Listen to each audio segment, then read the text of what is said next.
रुचि सुबह सुबह नहाकर अपने कमरे में आई होती है और 2 कपड़े लेकर बैठ जाती है। ये देखकर रुचि का पति मयंक कहता है, क्या हुआ रुचि, तुम ऐसे शांत क्यों बैठी हो? नहाकर आई हो, जाओ जल्दी से तैयार हो जाओ। क्या तैयार हूँ मयंक जी, 2 कपड़े हैं, रोज रोज यही पहनकर निकल जाती हूँ कमरे से बाहर। पता नहीं मेरे बारे में क्या सोचती होंगी कि नई बहू है और कपड़े वही पुराने। तुम भी ना बिल्कुल पागल हो, कोई कुछ नहीं सोचेगा तुम्हारे बारे में घर में। तुम वैसे भी इतने सुंदर हो कि तुम्हारे कपड़ों पर किसी का ध्यान ही नहीं जाता। आप मेरे पति हो, लेकिन बाकी सब तो नहीं है ना। आपको मैं भले ही खूबसूरत दिखूं, लेकिन बाकी सब मुझे मेरे कपड़े से ही जज करते हैं। कसम से बहुत बुरा लगता है मुझे तो, जब मैं 2 जोड़ी कपड़ों में ही रोज रोज बाहर उठकर चली जाती हूँ। तुम भी क्या इतनी परेशान हो रही हो? चलो छोड़ो, इतनी सी बात है, बाहर चलते हैं। रुचि और मयंक आपस में बात कर ही रहे होते हैं, तभी वहाँ रुचि की ननद सोनी आती है। अरे भाभी, आप अभी तक तैयार क्यों नहीं हुए? आपको पता है ना, आज हमें मंदिर में जाना है। मुझे तो लगा अब तक आप तैयार भी हो गई होंगी। मैं तैयार हो ही रही थी, लेकिन अपना हाल देखकर ना बहुत बुरा लगा। कुछ है ही नहीं पहनने को। तुम खुद बताओ सोनी, एक नई बहू बाहर मंदिर ऐसे ही चली जाएगी क्या सादे से कपड़े में? लोग भी देखेंगे तो पता नहीं क्या बोलेंगे मेरे बारे में। मुझे तो लगा आपको ये सूट बड़ा प्यारा लग रहा है। इसमें क्या खराबी है? आप तो इसमें बहुत सुंदर लगोगी। उस दिन देखा था मैंने, आप इसमें ना बहुत अच्छी लग रही थी, यही पहन लो।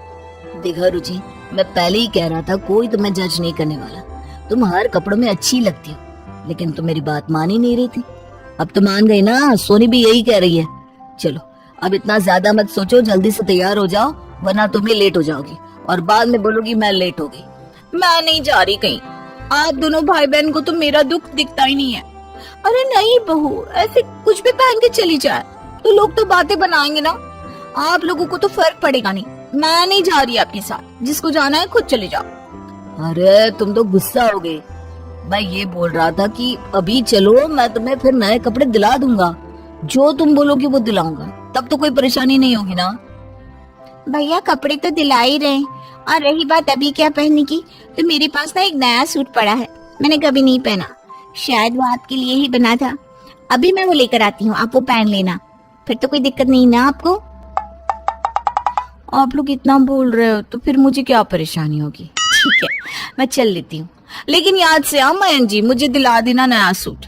और सोनी, जो तुम मेरे लिए अपना नया वाला सूट लेकर आ रही हो ना, वो मैं तुम्हें वापस नहीं दूंगी, क्योंकि वो नया है ना, तो मैं क्या वापस दूं, मैं ही रख लेती हूँ, ठीक है ना। रुचि ऐसे ही हर जगह कपड़ों के लिए रोती रहती और सबसे कपड़े लेती रहती। ऐसा कई दिनों तक चलता है। कुछ दिनों बाद करवा चौथ का त्योहार आने वाला होता है, तो रुचि अपनी सास के पास जाकर कहती है, माँ जी, मैं ना करवा चौथ का व्रत नहीं रख सकती। क्यों बहू, क्या हुआ? करवा चौथ का व्रत तो हर सुहागन को रखना चाहिए, और तू है कि मना कर रही है? माँ जी आप ही बताओ, करवा चौथ का व्रत लाल नई साड़ी पहन कर रखा जाता है, और वो भी दिन में अलग पहनी जाती है, रात के समय अलग। लेकिन मेरे पास तो कुछ है ही नहीं, और ना ही इन्होंने मुझे पैसे दिए कुछ नया लाने के लिए। अब मैं कहाँ से कपड़े लाऊं, आप बताइए। अरे बहू, बस इतनी सी बात के लिए करवा चौथ का व्रत रखने से मना कर देगी? तुझे पता है ना, पति की लंबी उम्र के लिए रखा जाता है ये व्रत, और तू बस एक साड़ी के लिए अपने पति की उम्र के साथ खेल रही है। ये तुझे गलत नहीं लग रहा क्या?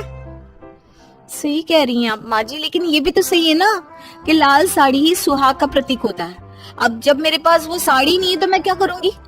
खैर छोड़ो, जाने दो, आपको मैं ही गलत लगूंगी। अरे ठीक है, अब कपड़ों का रोना मत रो। अगर तेरे को लाल साड़ी चाहिए ना तो मैं दिला दूंगी, लेकिन तू मेरे बेटे के लिए करवा चौथ का व्रत जरूर रखेगी, क्योंकि मैं नहीं चाहती कि मेरी बहू और लोगों से अलग जाए। माँ जी एक बात और कहूँ, मतलब अगर आप बुरा न माने तो। अरे बोल दे बहू, जो बोलना है। आपको पता है ना, कुछ दिनों बाद मेरे भाई की शादी है, और मेरे पास शादी में पहनने के लिए कुछ भी नहीं है, और आप दिला ही रही हो तो उस दिन के लिए भी दिला ही देना। मुझे भी अच्छा लगेगा कि मेरी सास ने मुझे इतना सब दिलाया है, और वैसे भी आप मुझे मना तो करोगी नहीं, क्योंकि आप मेरी प्यारी प्यारी प्यारी सास हो। बिल्कुल बहू बिल्कुल, इंसान को कैसे मनाना है ये सब तो कोई तुझसे सीखे, क्योंकि पहले तो तू कपड़े के लिए रो रही थी, और कपड़े मिल गए तो सीधा सर पर चढ़कर अपनी भाई की शादी के लिए कपड़े मांग रही है। तुझे पता है ये सब कितना महंगा आता है, और तू एक में तो मानने वाली है नहीं। माँ जी, अब आप बताओ, महंगे सस्ते के चक्कर को देखकर मैं अपने भाई की शादी में कुछ अच्छा पहनूं ही ना? है नहीं दिलाना तो साफ मना कर दो, मैं कुछ और देख लूंगी। रुचि अपनी सास को कपड़े दिलाने के लिए मना ही लेती है, और बेचारी रुचि की सास को थक हार के अपनी बहू को नए कपड़े दिलाने ही पड़ते हैं। ऐसा कई बार होता है। कुछ दिनों बाद मयंक और रुचि के ससुर जयशंकर दोनों बनियान में घूम रहे होते हैं। ये देखकर रुचि उनसे कहती है, पापा जी, मयंक तो है ही बेशर्म, लेकिन आपको भी शर्म नहीं आ रही है क्या?